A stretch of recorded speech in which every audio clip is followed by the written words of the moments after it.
Kevin here from DIYDork.com. Today I want to show you how to build a really cool coat rack using some different sizes of dowel rods, a little piece of plywood, and a couple of pieces of pipe that I found at the hardware store. So anyway, check this out. It's really inexpensive and it's pretty easy to build.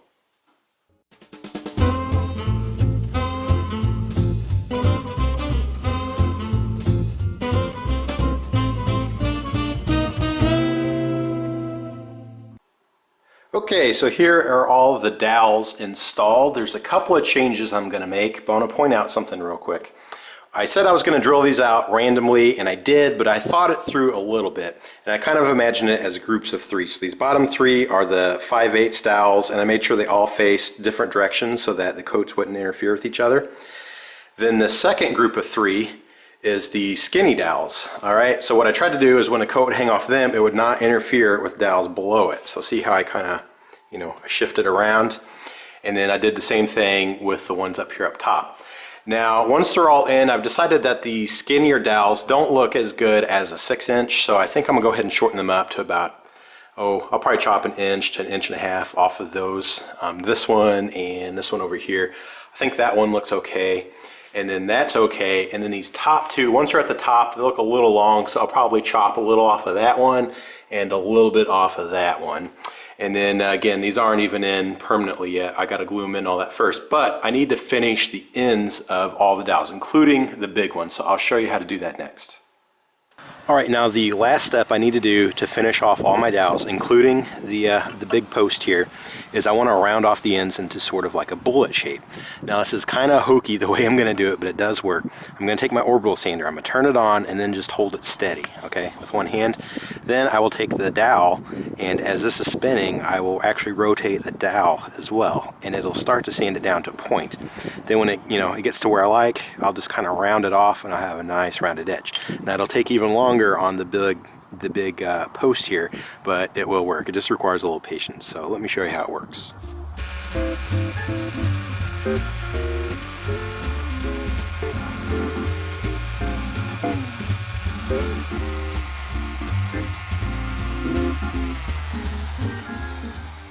Alright, and check it out. That's a pretty good rounded edge. It's a little rough around the corners, but that's okay. What I can do now that I have the general shape is I can just take a piece of sandpaper in my hand and just kind of do like that until I smooth it out. But that will get you the general shape and take you from totally flat to rounded like that. So do it to all of them, even the top of the post here.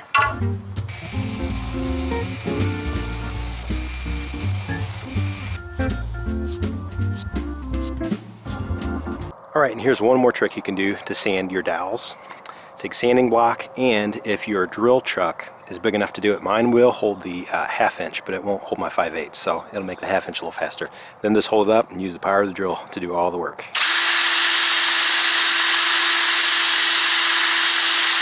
Check that out, nice and smooth. Alright, so all the dowels are sanded and I dropped them into place and it looks really nice. So before I lose all my light today, the last thing I'm going to do is drop in some wood glue. So I'll just take out the dowel, put a pretty good amount in there, and if any squirts out, just make sure to wipe it down so that don't run down the thing while it's drying overnight. But there we go, shove it in there. Got a little bit of excess there I have to wipe up, and then just let it set and harden overnight. So I'll do the rest, and then I will show you how I finish this thing up tomorrow morning. Okay, now one last thing I need to do is put the pipe inside the flange, put it nice and tight so it's not going to come out. And then I want to prep it for a couple of holes. Now the wood post actually fits in really nice and tight, and it doesn't really wobble at all, but it could still twist if you really worked at it. So I decided to drop in a couple of these screws, and they are number 10 by 3/4 inch long sheet metal screws. And the sheet metal screws, I like the nice fat head on there. It's kind of a rounded head, flat end, so it'll butt up against the pipe once it's in, and it'll poke in about halfway. So I'll put one in towards the top and one more towards the bottom. Plus they're going to be in between. See how there's 2 holes here, screw holes? Whenever I set the whole thing down after it's all built, it'll face the back, so you won't even see them back here. So the drill bit I'm using is a 3/16. I found that it is just a smidge bigger than the screw, so that way it should be able to slide through the metal real easy and then go right through the wood. So let me drill this real quick, and then I'll show you how to start assembling it all.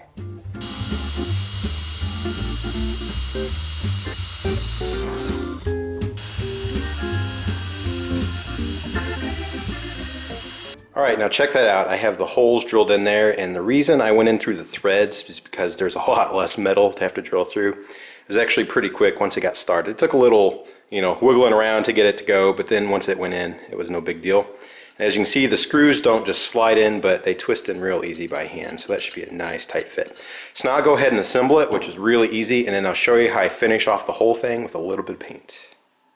Oh, and I almost forgot one more thing, is that the pipe has a lot of like grease and gunk on it, and it has some sticker residue from when I peeled the barcode off of there. So all I'm doing is real quick just running my sanding block over it, and it's helping to clean it up a bit. And then I'm running a little bit of the Goo Gone that helps clean any residue, and then you can run a little vinegar or paint thinner or whatever as the final prep, and then it should be ready for paint and assembly. Alright, now assembly is pretty simple. First off, if you remember, I made my center marks earlier. When I sanded this board, I tried to not sand right here in the center. It's going to get covered anyway, but it'll help with the layout here. And then also remember, I have a couple of messed up spots here on this edge, so I'm going to put that towards the back, so I'm not really looking at it. Okay, so grab the freshly cleaned pipe assembly and just line up the holes to the little circles that I drew earlier.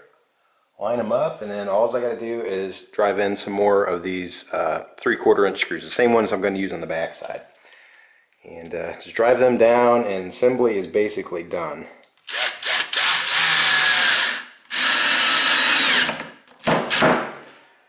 Okay, I'll pop the other 3 in there, and then I'll show you how to put in the post, and then how I'm going to paint mine. Alright, and then putting the post into the base is just as easy as it seems. One thing I did is I put the back side of the base facing the wall, and then just slide it right in. Now it is a pretty tight fit, so you might have to wiggle it a little bit to go in, but it will bottom them out. And as you can see, I mean, it just barely wobbles in there, so that's what the screws will help set. But there's one more thing I want to show you real quick before you drop in your screws. Alright, and the one last thing I recommend doing is just looking at your coat rack from head on. Make sure it looks okay the way you want before you drop in those screws. I think I have a couple of posts that are kind of hidden, so I think if I twist it a little bit, yeah, see, now I can see them all. I like how this looks right about there. So if I look at it straight on, I can see them all. It'll still be nice and useful. So now I'll go ahead and drop in my screws at the bottom. Assembly will be complete, and then I'll just top it all off with a little bit of paint. Okay, now the finishing touch is I measured up about 28 inches or so, and I wrapped some tape on there, and then I used some paper up here to help protect it from paint. What I'm going to do is take it outside and spray the bottom half with paint, so that kind of hides the metal and the wood, makes it all look a little more cohesive, and adds a little something something to it. So I'll go do that next.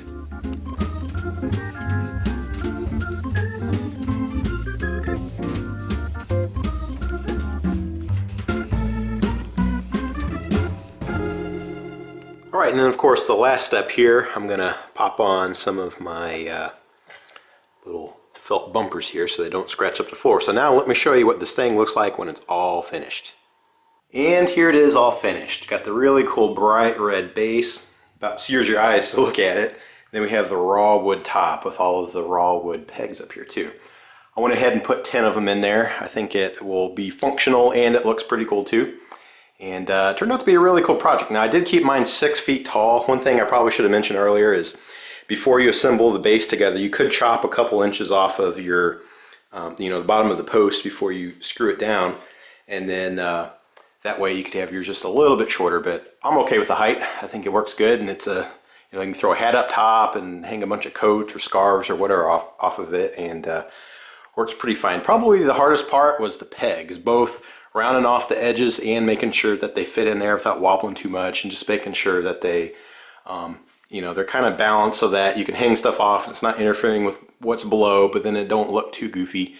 And I think it turned out pretty cool. So this was a interesting project, something a little different than just another table or whatever I've been doing, and I really like that red, how it plays off of that wood. It's just like eye searing down there, and it's really cool that the post just happens to fit right inside that little metal pipe. That was a really cool find, and it's actually really, really sturdy too. So anyway, I'll show you real quick what it looks like with coats on there and all that, and then I'll let you go. All right, and here it is with a few things on there. I got a hat, a scarf, a jacket, a coat, and I still have a bunch of pegs left over to hang more things. So very, very functional, and it's a space saver too. I mean, it barely takes up any room. That's maybe a 16 or 18-inch square down there, and everything hangs within that space. So it's, you know, very functional, saves space, looks cool. It was actually really cheap to make too. So if you make one, let me know how it turns out, because it was a really cool project, and I'm sure there's all kinds of variations that you can do with it.